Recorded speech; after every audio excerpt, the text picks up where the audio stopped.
मेरे YouTube channel में एक बार फिर से आपका स्वागत है। 21 मई को आप सभी ने MPPSC प्रीलिम्स का एग्ज़ाम दिया है। आयोग की आंसर शीट भी आ चुकी है और आप सभी लोगों ने अपने अपने आंसर भी चेक कर लिया। कई लोग सेफ जोन में हैं, कई लोग हो सकता है सेफ जोन से बाहर भी हों। लेकिन अगर आपको MPPSC की तैयारी करनी है, अगर आपको MPPSC में सिलेक्शन चाहिए, तो जाहिर सी बात है कि मुख्य परीक्षा मेंस की तैयारी तो आपको करनी ही होगी। मुख्य परीक्षा की रणनीति क्या हो, किस तरह से हम तैयारी करें, आज मैं आपको इस वीडियो में इन सारी चीज़ों के बारे में बताने वाला हूँ। सबसे पहली बात कि मुख्य परीक्षा की तैयारी हम कैसे करें, मुख्य परीक्षा की तैयारी के लिए हमारी रणनीति क्या होनी चाहिए, मुख्य परीक्षा के जो उत्तर लिखे जाते हैं वो उत्तर हम कैसे लिखेंगे, उत्तर लिखने की रणनीति क्या होनी चाहिए, इन सभी चीज़ों पर जो है आज हम चर्चा करेंगे। तो आप इस वीडियो के अंत तक आप बने रहें ताकि मुख्य परीक्षा से संबंधित एक एक पहलू को आप समझ सकें। देखिए, मुख्य परीक्षा के लिए सबसे पहली बात तो यह है कि अगर हम मुख्य परीक्षा में शामिल हो रहे हैं या शामिल अगर नहीं भी हो रहे हैं, तैयारी तो हमें करनी ही है। तो सबसे पहली बात तो यह है कि हम अपने पाठ्यक्रम को समझें, हम अपने सिलेबस को जानें कि मुख्य परीक्षा का सिलेबस क्या है, MPPSC का सिलेबस क्या है, MPPSC के मेंस की जो परीक्षा की योजना है वो क्या है, किस तरह से इसका एग्ज़ाम होगा, कितने सब्जेक्ट्स होते हैं, क्या होते हैं। देखिए, मैं बहुत शॉर्ट में इन चीज़ों को थोड़ा समझा दूँ। ये MPPSC के ही वेबसाइट से मैंने परीक्षा की योजना ली है। MPPSC 2022 की जो मुख्य परीक्षा का पूरा जो योजना है ये वो है। तो ये कुल मिलाकर 6 पेपर होंगे मेंस में। ये सारे पेपर्स जो है सब्जेक्टिव होते हैं। General studies 1, 2, 3, 4, 5 and 6। आप देख रहे हैं जनरल स्टडीज़ फर्स्ट पेपर में अवधि 3 घंटे, पूर्णांक 100, माध्यम हिंदी अथवा अंग्रेजी कुछ भी हो सकता है।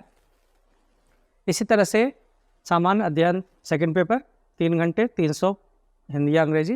देखिए, सामान्य अध्ययन फर्स्ट पेपर में इतिहास और भूगोल है, सामान्य अध्ययन सेकंड पेपर में राजनीति, अर्थशास्त्र, समाजशास्त्र है, थर्ड पेपर में विज्ञान एवं तकनीकी है, फोर्थ पेपर में दर्शन शास्त्र, मनोविज्ञान, लोक प्रशासन, फिफ्थ पेपर सामान्य हिंदी का है और सिक्स पेपर जो है निबंध या। अब यहाँ पर अगर हम देखेंगे तो फिफ्थ पेपर और सिक्स पेपर ये दोनों ही हिंदी में होंगे। जाहिर सी बात है, हिंदी तो हिंदी में होगी। सिक्स पेपर जो है, जो हिंदी निबंध और प्रारूप लेखन का है, ये भी हिंदी में ही होगी। ठीक है, ये इंग्लिश मीडियम के सारे बच्चे जो है वो भी हिंदी में ही देंगे। यहाँ आप देखेंगे तो पूर्णांक फर्स्ट, सेकंड और थर्ड पेपर तीनों पेपर्स के 300 पूर्णांक। फोर्थ पेपर और फिफ्थ पेपर इन दोनों के पूर्णांक 200 हैं और सिक्स पेपर का पूर्णांक जो है 100। कुल मिलाकर ये पूर्णांक जो है वो 1400 का होता है। 175 का इंटरव्यू है तो 1575 मार्क्स का जो है ये एग्ज़ाम की स्कीम होती है कि किस तरह से जो है ये एग्ज़ाम कंडक्ट होंगे। अब हम थोड़ी सी रणनीति के बारे में जो है जानेंगे कि रणनीति क्या हो। देखिए, सबसे पहली बात यह है कि हम अपने सिलेबस को जानें।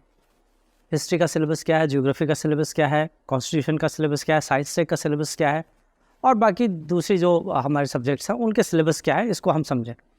ये बहुत महत्वपूर्ण है कि आप अपने सिलेबस को समझें। सबसे पहली बात तो यह है कि आप अपने सिलेबस को समझें और इस तरह से उसको समझें कि वो आपके जेहन में पूरी तरह से, आपके दिमाग में पूरी तरह से बैठ जाए। क्योंकि जब तक आपको सिलेबस अच्छी तरह से समझ में नहीं आएगा, किन किन चीज़ों को आपका अध्ययन करना है, आपको ये चीज़ें समझ में नहीं आएंगी, तब तक बाकी की सब चीज़ें बेमानी हैं। पाठ्यक्रम को समझने के पश्चात जितने भी जो है आपके सिलेबस में जो भी आपके सब्जेक्ट्स हैं, आप सबके नोट्स बनाएं। देखिए, मैं शुरू से ये बात सबको समझाता आया हूँ कि अपने स्वयं के हाथों से लिखे हुए नोट्स मेंस के लिए सबसे कारगर सिद्ध होते हैं। यदि आपके पास अपने स्वयं के लिखे हुए नोट्स नहीं हैं तो आपके लिए थोड़ी सी मुश्किलें होंगी। इसलिए कोशिश ये करना चाहिए कि आप अपने शब्दों में नोट्स बनाएं। तो अगर आप अपने शब्दों में नोट्स बनाते हैं और एक बेस नोट्स आप रखें, मैं हमेशा यही सलाह देता हूं कि एक बेस नोट्स जो होते हैं वो सबसे महत्वपूर्ण होता है और उस बेस नोट्स को आप बार बार पढ़ें, उसका बार बार रिवीजन करें। 1 बार, 2 बार, 3 बार, 4 बार, 10 बार, 50 बार, जितनी ज़्यादा बार आप उन चीज़ों को ही पढ़ेंगे उतना ज़्यादा वो आपके दिमाग में पूरी तरह से व्यवस्थित क्रम में फिट हो जाएंगे और फिर जब आप एग्ज़ाम में लिखेंगे तो आपको उतनी ज़्यादा परेशानियां नहीं होंगी।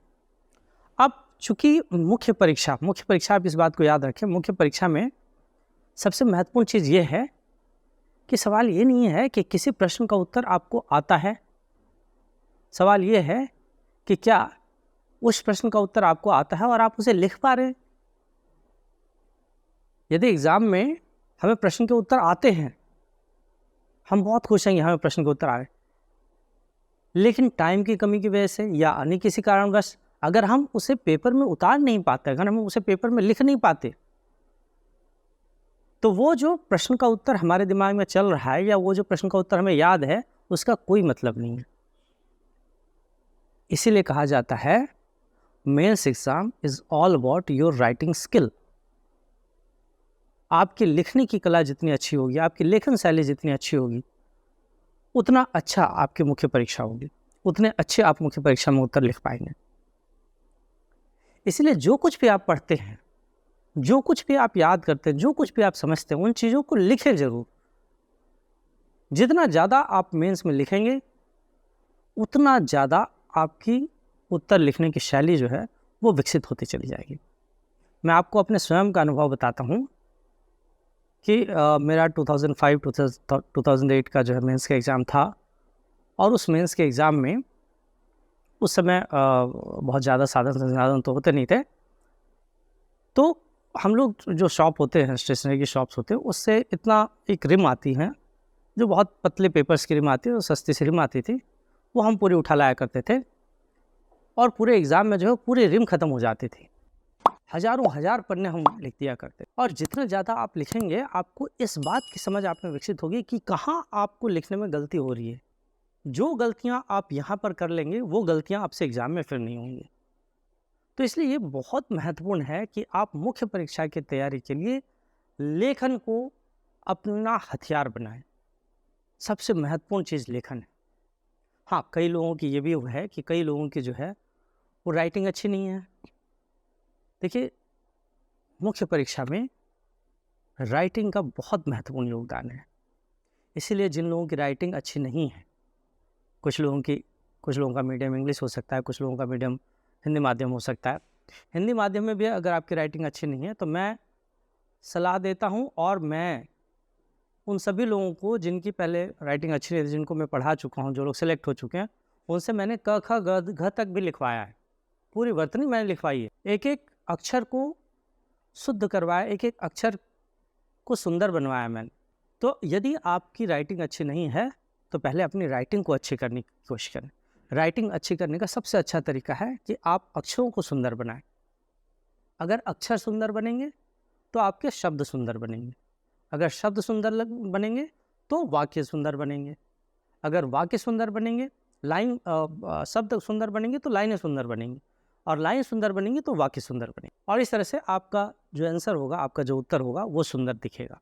जो चीज़ें अच्छी दिखती हैं, उसमें एग्जामिनर को मार्क्स देने में भी कोई हिचक नहीं होती। आप स्वयं भी जब किसी की कॉपी चेक करेंगे और उसने अगर बहुत अच्छा लिखा हुआ है, उसकी राइटिंग बिल्कुल मोतियों जैसी राइटिंग है, तो आपको स्वयं भी उसको अच्छे मार्क्स देने का मन होगा।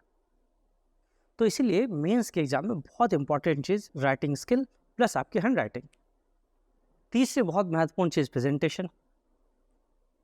किसी भी प्रश्न के उत्तर को लिखने का तरीका सबका अलग अलग हो सकता है। यहाँ MPPSC में हम विशेष रूप से MPPSC की बात कर रहे हैं।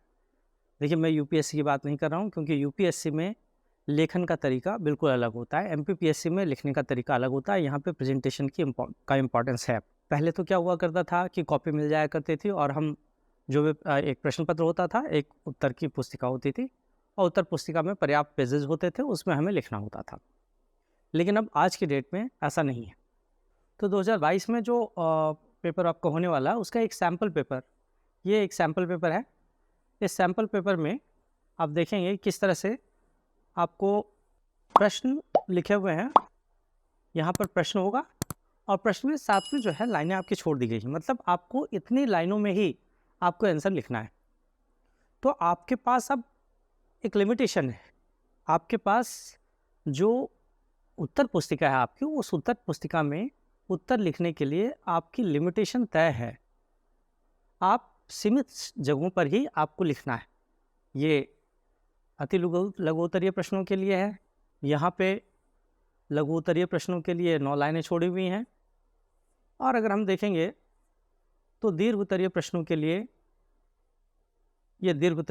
लिए, ये 2 पेजेस में जो है कुछ लाइनें छोड़ी हुई हैं। ये एक पेज है और ये दूसरा पेज है ना। तो हम इस लिहाज से हमें ये देखना पड़ेगा कि हम जो भी आंसर लिखें उस आंसर की जो है अपनी एक शब्द सीमा है और हम शब्द सीमा के भीतर रहते हुए आंसर लिखें। तो पहली बात तो ये हुई कि हम लिखें, ज़्यादा से ज़्यादा लिखें। दूसरी बात ये हुई कि हम सुंदर लिखें, हमारी राइटिंग अच्छी हो। तीसरी बात ये है कि हम जो कुछ भी लिख रहे हैं वो सटीक लिखें, क्योंकि अब आज के डेट में आपके पास लिमिटेशन है। जो क्वेश्चन दिया गया है उसके नीचे ही 4-3 लाइनें या 9 लाइनें या 2 पेजेस, इस तरह से जो है एक लिमिटेशन फिक्स कर दी गई है आपके लिए कि इतने पेजेस में ही या इतनी लाइनों में ही आपको आपके आंसर लिखने। प्रेजेंटेशन, अभी मैंने आपको बताया कि MPPSC का जो एग्ज़ाम है, इस एग्ज़ाम में, इसके मुख्य परीक्षा में आपको चीज़ें याद करनी पड़ेंगी, रटनी भी पड़ेंगी। बहुत सारे लोग UPSC में जो है अवधारणाओं को समझने पर बल दिया जाता है। यहाँ पर अवधारणाओं को समझने के साथ साथ उनको याद भी करना पड़ेगा आपको, क्योंकि यहाँ पर कई बार कई सारे प्रश्न फैक्चुअल होते हैं। तथ्यात्मक प्रश्न पूछ लिए गए, प्रश्न पूछ लिया गया हल्दी घाटी का युद्ध कब हुआ, किनके किनके बीच हुआ। अब अगर हमें ये तथ्य याद नहीं है तो हमने अवधारणाओं को कितना भी समझ रखा हो, अगर हमें फैक्ट्स याद नहीं हैं तो हम नहीं लिख पाएंगे। इसीलिए MPPSC के एग्ज़ाम UPSC के एग्ज़ाम से डिफरेंट है थोड़ा।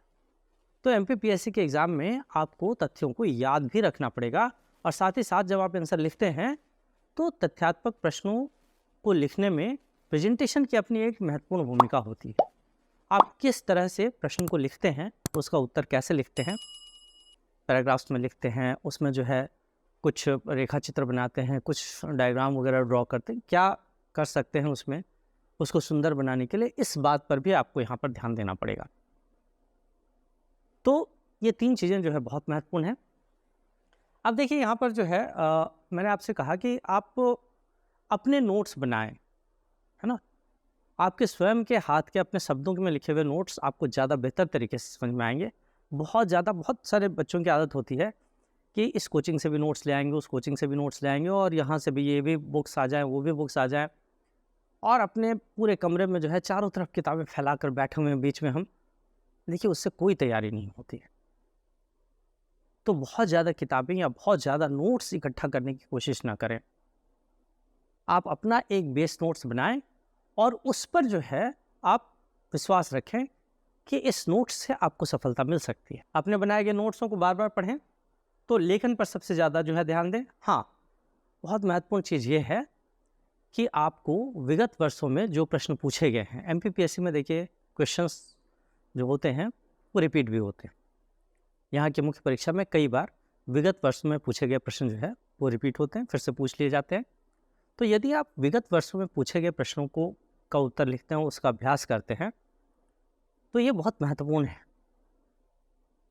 आप विगत वर्षों में पूछे गए प्रश्नों का अभ्यास जरूर करें, और अभ्यास न केवल अभ्यास करें बल्कि किसी अनुभवी मार्गदर्शक को दिखाएं भी। कोई अनुभवी मार्गदर्शक आपके उत्तरों में कमी निकाल कर और आपको बता सकता है कि आपके उत्तरों में ये कमियां हैं, आप इसको सुधार लें। देखिए सुधार की गुंजाइश तो हमेशा रहती है और कई बार हम स्वयं के उत्तरों का आकलन स्वयं नहीं कर पाते, तो ऐसे में किसी अनुभवी मार्गदर्शक की आवश्यकता होती है। बिल्कुल आप हिचके ना, आपके सीनियर्स हैं जो लोग पहले मेंस का एग्ज़ाम दे चुके हैं, जो कई सारे लोग सेलेक्टेड लोग हैं, आप उनसे भी मदद मांग सकते हैं। कोई आपको मदद करने से मना नहीं करेगा। यदि आप मुख्य परीक्षा की तैयारी कर रहे हैं और अपने सीनियर से मदद मांगते हैं, किसी सेलेक्टेड किसी व्यक्ति से भी आप अगर मदद मांगते हैं, कोई आपको मना नहीं करेगा। आप जाकर दिखाएं, ज़रूरी नहीं कि वो कोचिंग का कोई टीचर ही हो, आप किसी से भी मदद ले सकते हैं और वो आपको सही सही जो है मार्गदर्शन देगा कि आपके उत्तरों में क्या कमियां हैं। तो आप अपने उत्तर को सटीकता से लिखें। अब उत्तर लिखने में क्या सावधानियां बरतनी चाहिए? देखिए उत्तर लिखने की जो कला है उसके ऊपर मैं एक अलग वीडियो बनाऊंगा, लेकिन यहाँ थोड़ी सी बात हम लोग जो है उत्तर लिखने की करते हैं। देखिए मुख्य परीक्षा का उत्तर लिखने में अभी जो आपका पैटर्न हो गया है, ये पैटर्न क्या हो गया है? तो इस पैटर्न के अंतर्गत आपको 3 तरह के प्रश्न दिए जा रहे हैं। मुख्य रूप से अगर देखेंगे तो general studies part 1, part 2 and part 3, paper 1, paper 2 and paper 3, इन तीनों में ही 3 तरह के प्रश्न पूछे जा रहे हैं। अति लघु उत्तरीय प्रश्न, जैसा कि उसमें लिखा हुआ है कि अति लघु उत्तरीय प्रश्न का उत्तर आपको 10 शब्दों में या 1 लाइन में देना है। बहुत पेक्युलियर सी चीज़ है, मैं आपको यहाँ पर दिखाता हूँ कि इंस्ट्रक्शंस क्या लिखे हुए हैं और उन्होंने क्या दे रखा है। ये देखिए आप, प्रश्न क्रमांक 1, इस प्रश्न में 15 अति लघु उत्तरीय उप प्रश्न है। प्रत्येक प्रश्न के उत्तर हेतु आदर्श शब्द सीमा 10 शब्द या 1 पंक्ति होगी। सभी प्रश्न अनिवार्य हैं। प्रत्येक प्रश्न 3 अंकों का है। प्रश्न क्रमांक 1.1 है और यहाँ पर 3 लाइनें दी गई हैं, जबकि आपको इंस्ट्रक्शंस क्या दिए गए हैं, 10 शब्द या 1 पंक्ति में लिखना है। अब आप इस बात को समझें कि 10 शब्द में आपका जवाब क्या आ सकता है। हो सकता है कोई तथ्यात्मक प्रश्न हो तो हो सकता है कि 10 शब्दों में हो जाए, लेकिन आप इस बात से बिल्कुल भी विचलित ना हो कि किसी भी प्रश्न का जवाब आप 10 शब्दों में नहीं हो पा रहा है। आपको जो है ये 3 लाइनें दी हुई हैं, तो आप ये मान कर चलें कि आपको ये तीनों लाइन आप कवर कर सकते हैं। आप बिल्कुल ना हिचकें कि हमने 1 लाइन ही लिखकर छोड़ दिया और हमारा जो है प्रश्न का उत्तर कंप्लीट ही नहीं हो रहा। आप ऐसा बिल्कुल ना करें। शब्द सीमा दी हुई है, लेकिन जो लाइनें यहाँ पर दी हुई हैं वो भी आपको लिखने के लिए ही दी गई हैं। यदि 1 लाइन में ही आपका उत्तर कंप्लीट हो जाता है तो आप बिल्कुल वहाँ पे रुक जाएं, आगे बढ़ने की आवश्यकता नहीं है। लेकिन ये भी याद रखें कि यदि 1 लाइन में आपका प्रश्न कंप्लीट नहीं हो रहा है तो आप दूसरे लाइन पे भी जा सकते हैं, और दूसरे लाइन में भी नहीं हो रहा तो आप तीसरे लाइन पे भी जा सकते हैं। तीसरे लाइन पे भी जाने में आप ना हिचकें। हाँ, अननेसेसरी तीसरे लाइन पे जाने की ज़रूरत नहीं है। अगर आपका प्रश्न 1 या 2 लाइनों में कंप्लीट हो रहा है उत्तर, तो आपको तीसरे लाइन में जाने की ज़रूरत नहीं है। तो हमें यहाँ पर जो है इस बात को याद रखना चाहिए। दूसरा जो पैटर्न है वो है 50 शब्दों में लिखने का। यहाँ पर जो है हम देख सकते हैं क्वेश्चन नंबर 2, इस प्रश्न में 10 लघु उत्तरीय उप प्रश्न है। प्रत्येक प्रश्न के उत्तर हेतु आदर्श शब्द सीमा 50 शब्द या 5 से 6 पंक्तियां हैं। सभी प्रश्न अनिवार्य हैं। प्रश्न में आंतरिक विकल्प भी हो सकता है। अभ्यर्थी जिस आंतरिक विकल्प का उत्तर दे रहे हैं उसका स्पष्ट उल्लेख उत्तर के समक्ष अनिवार्यता करें। प्रत्येक प्रश्न 5 अंकों का है। और यहाँ पर लाइनें जो है कुल 10 लाइनें दी, 9 लाइनें यहाँ दी हैं, 1 2 3 4 5 6 7 8 9।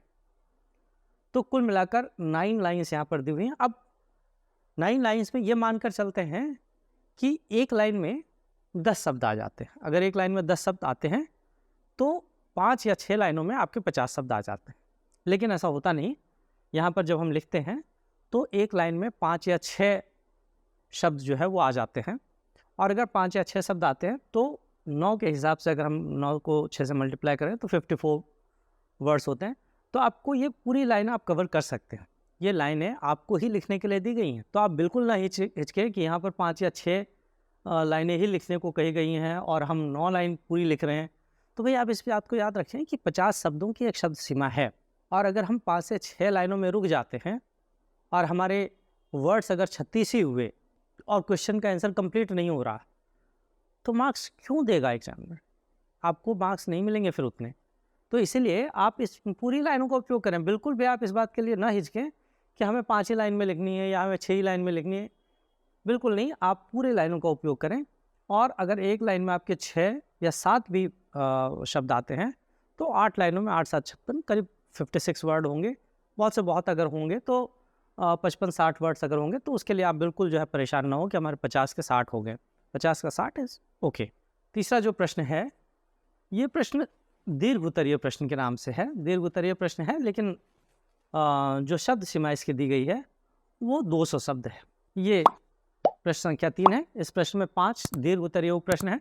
प्रत्येक प्रश्न हेतु आदर्श शब्द सीमा 200 शब्द है। सभी प्रश्न अनिवार्य हैं। प्रश्न में आंतरिक विकल्प भी हो सकता है। अभ्यर्थी जिस आंतरिक विकल्प का उत्तर दे रहे हैं उसका स्पष्ट उल्लेख करें। अब यहाँ पर आप देख सकते हैं कि आपको 2 लाइनें यहाँ दी गई हैं। Question number 3.1 page number 1, 2 pages दिया गया है, तो पेज नंबर 1 है। और यहाँ क्वेश्चन नंबर 3.1 कंटिन्यूड, ये पेज नंबर 2 है। यहाँ से फिर तीसरे पेज से 3.2 क्वेश्चन नंबर दूसरा शुरू हो जाता है। तो यहाँ आपको पेज नंबर 1 और पेज नंबर 2 ये दिया हुआ है। आप यदि देखेंगे तो इसमें लाइनों की संख्या कितनी है, 1 2 3 4 5 6 7 8 9 10 11 12 13 14 15 16 17 18 19 20 21। अगर हम टोटल 40 लाइनें माने 2 पेजेस में, और आपके शब्दों की संख्या 1 लाइन में अगर हम 6 भी मानते हैं, तो कुल मिलाकर 240 शब्द होते हैं। तो आप 2 पेजेस में अपने उत्तर आसानी से लिख सकते हैं। 240 शब्द आप पूरा नहीं लिख पाएंगे, निश्चित रूप से आप 200 शब्द से ज़्यादा इसमें नहीं लिख पाएंगे। तो अब सवाल ये है कि हम प्रेजेंटेशन कैसे करें, डायग्राम कहाँ डालें, रेखा। देखिए, अननेसेसरी डायग्राम्स डालने की आवश्यकता नहीं है। जहाँ पे आपको लगता है कि हाँ, यहाँ पर रेखा चित्र डाला जा सकता है, यहाँ पर कुछ डायग्राम्स डाले जा सकते हैं, यहाँ कुछ प्रेजेंटेशन हो सकता है, आप वहीं पर डालें। आप यहाँ ये जो 2 शब्दों में जो प्रश्न पूछा गया है, उसमें आप निश्चित रूप से डाल सकते हैं। लेकिन अगर आप सोचें कि 3 लाइनों में या 1 लाइनों वाले प्रश्न में भी अगर हम जो है डायग्राम डाल दें, तो वहाँ पर भी आप डायग्राम डाल सकते हैं, लेकिन वहीं डालें जहाँ इसकी आवश्यकता आपको दिखती है। हाँ, प्रेजेंटेशन आप अच्छा कर सकते हैं। मैं आपको उत्तर लिखकर दिखाऊंगा कि कैसे 3 नंबरों वाले क्वेश्चन में भी हम किस तरह से डायग्राम बना सकते हैं, या डायग्राम के फॉर्मेट में ही लिख सकते हैं अपना आंसर। मैं आपको लिखकर दिखाऊंगा, वहाँ पे भी दिखाऊंगा, और लगभग पूरे सिलेबस, जो भी सिलेबस हमारा है, वो सिलेबस में कमोबेश में सारे क्वेश्चन आपको लिखकर दिखाने की कोशिश करूँगा कि कैसे एक आदर्श उत्तर कैसे लिखा जाता है। तो अभी हम इतना समझें कि हमारा ये पूरा का पूरा जो क्वेश्चन लिखने का तरीका है, वो क्वेश्चन लिखने का तरीका अपने आप में जो है सशक्त होना चाहिए, कसा हुआ होना चाहिए। एक कसा हुआ उत्तर ही आपको अच्छे मार्क्स दिला सकता है। तो ये बहुत ज़रूरी है कि आप एमपीपीएससी मुख्य परीक्षा की अगर तैयारी कर रहे हैं तो सबसे पहले अपने सिलेबस को समझें। दूसरा, जो भी आपका पाठ्यक्रम है उसको याद करने की कोशिश करें, क्योंकि यहाँ पर फैक्चुअल प्रश्न बहुत बनते हैं। अवधारणाओं को समझें भी और तथ्यों को याद भी रखें। तीसरा, ज़्यादा से ज़्यादा लिखने पर फोकस करें। जितना ज़्यादा आप लिख सकते हो उतना ज़्यादा आप लिखें। चौथा, आप विगत प्रश्नों के उत्तरों का अभ्यास करें, निश्चित रूप से आपकी पूरी मदद करेगा। और पांचवा, मॉक टेस्ट। सबसे महत्वपूर्ण चीज़ मॉक टेस्ट है।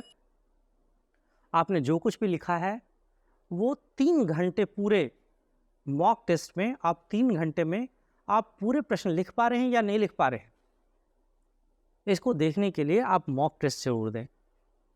मॉक टेस्ट आप अपने घर पे दे सकते हैं, आप किसी कोचिंग में दे सकते हैं, आप ऑनलाइन दे सकते हैं। आजकल बहुत सारे रिसोर्सेज हो गए हैं, तो जहाँ कहीं पे भी हो सकता है आप मॉक टेस्ट दें और ईमानदारी से दें। 3 घंटे बिल्कुल एक जगह, 3 घंटे पूरे लय के साथ लिखें। बिल्कुल उसी वातावरण को बनाने की कोशिश करें जो वातावरण हमारे एग्जामिनेशन हॉल में रहता है। कई बार जो है ऐसा होता है कि हम घर पे लिख रहे हैं और कहीं मम्मी ने आवाज़ दे दी, कहीं पापा ने आवाज़ दे दिया, हम डिस्ट्रैक्ट हो गए और वो आपकी पूरी लय बिगड़ जाती है। तो आप कोशिश करें कि जब कभी भी आप मॉक टेस्ट दे रहे हैं, आप बिल्कुल अपने घर में किसी एकांत जगह पे आप बैठ कर लिखें, और कोशिश करें कि इस 3 घंटे में आप बिल्कुल भी डिस्ट्रैक्ट ना हो, आप कहीं भी इधर उधर जो है ना जाएं। इससे आपकी अपनी क्षमताओं का आकलन होगा। 3 घंटे आप बैठ पाते भी हैं या नहीं बैठ पाते हैं, इसका आकलन हो पाएगा। कई बार क्या होता है, हम प्रैक्टिस करके नहीं गए और सीधे हम एग्ज़ाम में बैठ गए, तो स्थिति ये हो जाती है कि हम वहाँ 3 घंटे बैठ भी नहीं पाते, और ख़ासकर तब नहीं बैठ पाते जब हमें प्रश्नों के उत्तर नहीं आ रहे हों। तो ये बहुत इम्पॉर्टेंट है कि आप 3 घंटे बैठकर यहाँ पूरी प्रैक्टिस करें। जितनी बेहतरीन आप प्रैक्टिस करेंगे, जितना अच्छा प्रैक्टिस आप करेंगे, उतना आसान आपके लिए वहाँ पर मुख्य परीक्षा में उत्तर लिखना होगा। आप बार बार एक ही प्रश्न को बार बार लिख कर देखें। जितनी ज़्यादा बार आप लिख कर देखेंगे उतना ज़्यादा आपके लिए आसानी हो। तो आज हम मुख्य परीक्षा की जो हमारी रणनीति है, देखिए रणनीति कोई ऐसी स्पेसिफिक रणनीति नहीं होती। मैं बार बार एक चीज़ कह रहा हूँ कि आप जो मुख्य परीक्षा की तैयारी कर रहे हैं वो बिल्कुल ऐसे तैयारी करें जैसे आप 10वीं या 12वीं की तैयारी करते थे। आपको याद होगा जब आपने 10th या 12th की तैयारी की थी, उस समय आपने क्वेश्चंस को रटा था, आपने क्वेश्चंस को लिखा था बार बार। हम में से कई लोग जो है समझते हैं कि एमपीपीएससी मुख्य परीक्षा की तैयारी कर रहा हो, कोई बहुत बड़ा एग्ज़ाम हो गया, और हम अपने आप को पता नहीं क्या समझकर जो है वो इस तरह से तैयारी कर। कुछ भी नहीं है। बिल्कुल बेसिक फंडामेंटल चीज़ों को अगर हम फॉलो करें तो हम मुख्य परीक्षा को बड़ी आसानी से निकाल सकते हैं। आप जो भी याद कर रहे हैं उसको लिखें। आप जो भी याद कर रहे हैं अपने भाई को, अपने बहन को आप सुनाएं। आप उनसे कहें कि जो है मुझसे पूछो, वो पूछेंगे, आप उनको आंसर देंगे, आपको और बेहतर याद होगा।